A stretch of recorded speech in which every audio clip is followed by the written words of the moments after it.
Hello friends, मी प्रियंका. आज आमच्या सोसायटीच्या मंदिरामध्ये गणपतीची मूर्तीची जी स्थापना केली होती, त्याचं वर्धापन दिवस होतं. त्याच्यामुळे गणपतीची अशी मंदिराची खूप छान सजावट झाली होती. सकाळपासूनच तयारी चालू होती. सकाळी सत्यनारायणची पूजा पण झाली. त्यानंतर संध्याकाळचे काही कार्यक्रम होते.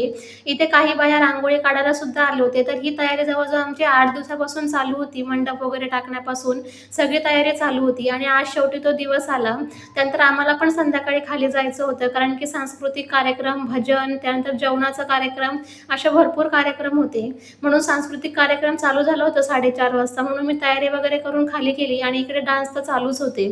आणि या लेडीनी पण खूप छान असं गाणं गायलं होतं. खूप छान आवाज होता आणि हळूहळू बघता बघता खूप जास्त गर्दी पण जमली होती. पण लवकर कार्यक्रम असल्यामुळे काही बायांना थोडं यायला लेट झालं होतं. आणि आपले हे चिमुकले बघा ना, किती छान डान्स करतायत, किती त्यांच्यामध्ये किती डेअरिंग आहे बघा. आणि आमच्या सोसायटीच्या बाया तर कुठेच कमी पडणार नाही, एवढं छान डान्स करत होत्या. भरपूर बायांनी डान्स पण केलं आणि कॉलेज संपून, शाळा संपून भरपूर वर्ष झाले आपल्याला असे डान्स कार्यक्रम कुठेच करायला मिळत नाही. तर या गणपतीमुळे, ह्याच्यामुळे आपल्याला हे डान्स करायला पण भेटलं.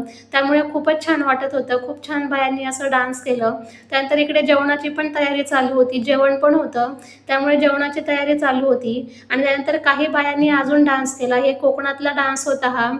त्यांच्या पद्धती, संस्कृती ते या डान्समधून तिकडे दाखवत होते. आणि या आजी बघा ना, एवढं वय झालं पण तरी पण किती त्यांच्यामध्ये स्टॅमिना आहे.